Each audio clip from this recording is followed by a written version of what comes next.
Hi there. We're going to look at the Prelab for Lab 2, designing hot packs. And so we'll be working on the chemistry that would be happening inside of one of these instant kind of hot packs that you squeeze, and the liquid mixes with the solid and you get heat. All right.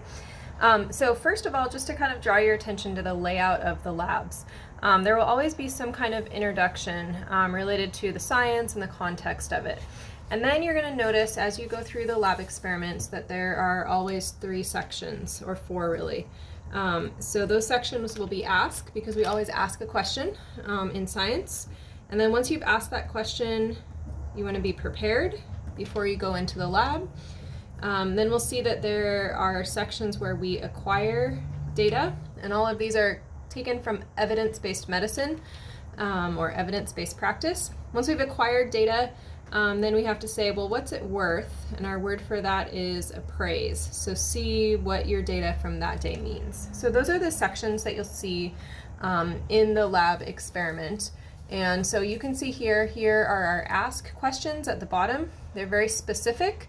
How many grams of calcium chloride must be mixed with 40.0 mils of water to raise the temperature by 5 degrees? So we can kind of see our experiment coming to shape there already. So that will be the ask portion of our experiment. Next up, you'll always find prepare, which is a kind of pre-lab exercise. You want to do this after you have read through the whole experiment. So you'll come back and complete page 20 before lab. Next up, you'll find the experiment section, which is acquiring evidence. There's always going to be a list of the chemicals and the equipment that you need, so this can help guide you once you're in lab. You'll also, right underneath the chemicals and equipment, always find safety notes. The calcium chloride that we're using is basically just a salt, so nothing to be too worried about, but we want to have good habits with it. Also, waste notes you'll always find. These solids can be dissolved in water and poured down the drain, so nothing too hazardous there. Next up, you'll find the directions for how the experiment will go. And then here's the pages that you will begin to turn in. So this is where your data is going to go. As a note, all of your data plus observations have to be in ink, and they cannot be whited out, crossed out, anything like that. So this is data plus obs is what I wrote down. Always use ink for that. So you'll have data there. That is still the data that you acquired. You might have more data. Then you'll begin to evaluate results and discuss them. So here's that appraise section. And then finally, more appraise section here as the discussion. And you'll notice in every appraise discussion, you're going to have that same question that we started the day with, and your job will be to write an answer to it. In addition, just about every lab experiment has this question at the end: ask a follow-up question to this experiment. And this is truly how science pushes forward, by you wondering, what if we tried a different mass? What if we tried a different volume? Channel your inner kid who's just so inquisitive and work on those follow-up questions, all right? Because if you have a question, then you can come right back to the beginning and ask and keep the cycle going. So I'm gonna just sketch for you a couple of things to give you the big picture of the lab experiment.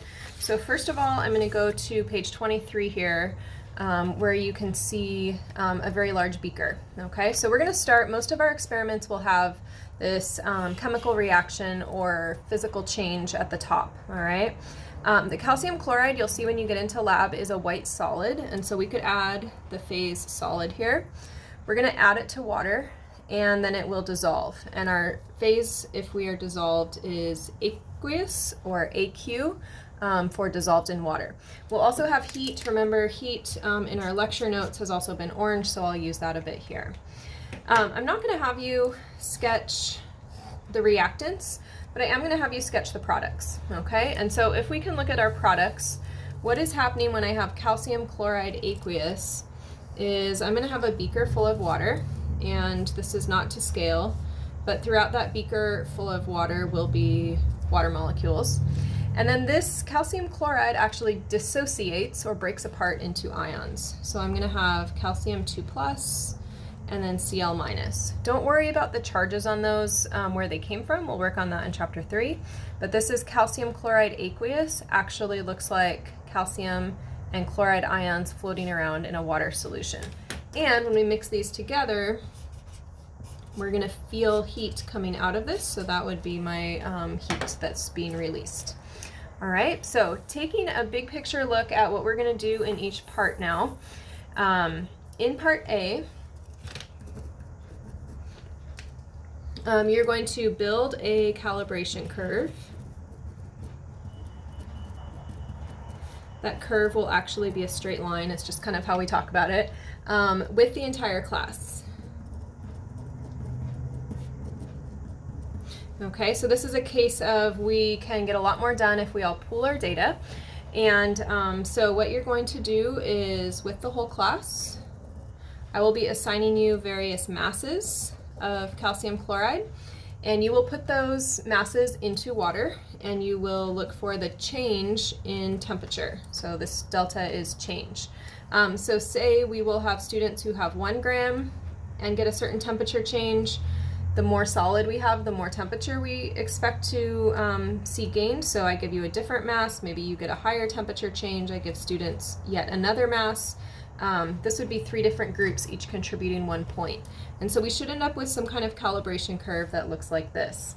This in turn will allow us to answer that question of, if I have a 5-degree temperature change, what mass of solid should I use? And so I can trace over here, we'll actually do it with algebra with the equation of the line, and that would tell us, okay, this should be the exact mass that I can get a 5-degree temperature change with. Imagine if you had a different task another day where you wanted, say, 7 degrees, you could use the same calibration curve to figure out the mass for that. All right, at the end of part A, we will have a class conversation, okay, to talk through that. Then in part B, what you're going to do is, in part B, we will confirm our part A results. And again, this will be looked at as the entire class, okay? And so what we're going to do is we will have identified the mass from above here. So that's that mass that we found. And we will all try that mass in our same water. So we will end up with 18 repetitions of that same experiment within a few minutes. All right, and then finally in part C, we're going to do something else that scientists like to do. We're going to try to improve. So in part C, we're going to again use that same mass, but this time we will try to retain more heat.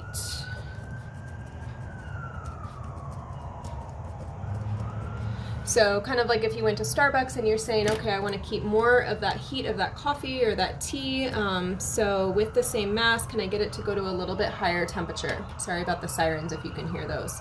And here you're going to try that in groups of 3 teams. So you and your lab partner will pair up with 2 other pairs of students. And you're going to design some kind of small experiment to retain more heat. For example, you might choose to take your beaker and cover it with foil. That might be what one group does. Another group, in your group of 3, might say, well, we're going to try and wrap our beaker in foil on the bottom. And then a third group might cover it with foil and surround it with foil. So that might be an example of how 3 different teams try 3 different but related experiments, okay? And at the end of parts B and C, we will again have a class conversation, after which we will do your writing for page 26, okay? Just kind of taking a look back at this, some of the skills that you will be learning in lab, we'll talk more about these when you're in lab, but some of the skills that you will be doing is up here in part A, you're going to be measuring liquid, and that will actually be the tap water that we're dissolving our solid into. So you'll have the tap water here. You will also be weighing the solid, so we'll talk in lab about how to use the balances. And then finally, we'll be measuring the temperature. using thermometers like we did in our first lab. And on all of these, you want to be able to get the correct significant figures, okay? You'll be doing all the same exact techniques in part B. And then in part C, you'll see in lab that you'll have a couple of things available to you. You'll see that there is some foil if you want to use it. You'll see that there are some styrofoam cups if you want to use them, or you can get creative for other ways to insulate your reaction, okay? But you won't be using those until part C, all right? At the end of the day, what you will turn in is you will be turning in pages 23 through 26, and then stapling that prepare section, which is page 20, to the back of that. So that is an overview of your Lab 2 experiment.